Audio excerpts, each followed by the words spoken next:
le véritable adversaire, c'est toujours nous. L'autre n'est que celui qu'on va choisir. On est posé sur des polarités, d'accord? Donc là où toi tu veux être quelqu'un de sympa, de gentil, de machin, tu vas trouver un con, un emmerdeur, un radin, un machin. Et au départ tu l'identifies pas comme ça. Tu vois. La réaction, ça se dé... Tu vois, excuse-moi. Et donc l'autre, il va venir jouer la pièce que toi tu veux pas jouer. Il va venir la jouer pour te montrer que toi aussi t'es comme ça. Alors t'es aussi comme ça, t'es pas que comme ça, d'accord?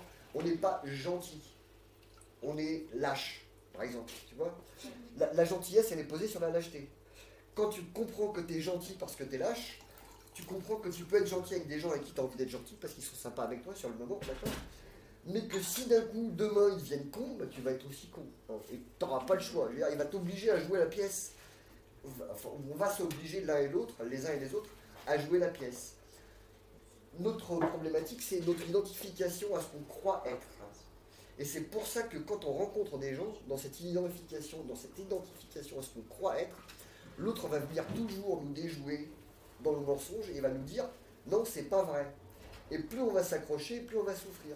Plus tu vas vouloir être gentil, plus tu vas tomber sur des gens qui vont vouloir t'escroquer, te manipuler, te mentir, etc.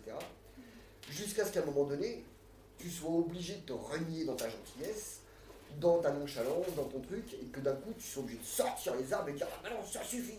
Et tu vas te rendre compte que tu peux être aussi con que lui. D'ailleurs, tu l'es, hein, parce qu'au fond, on a tous, chez nous, on a tous en partie tout un tas de trucs qui vont de Mère Teresa à Hitler. Et tout ça, ça vit en nous. Maintenant, est-ce qu'on est obligé de tout exprimer? Non. Mais par contre, toute notre problématique de vie, elle va se situer dans tout ce qu'on ne va pas vouloir exprimer.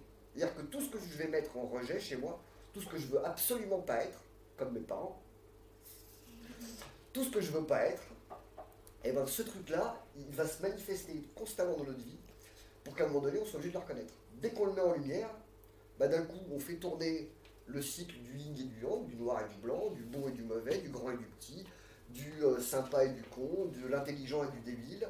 Et au moment où on accepte toutes ces parts de nous, bah d'un coup, pouf, ça tourne, la roue elle tourne et la problématique n'apparaît plus jamais.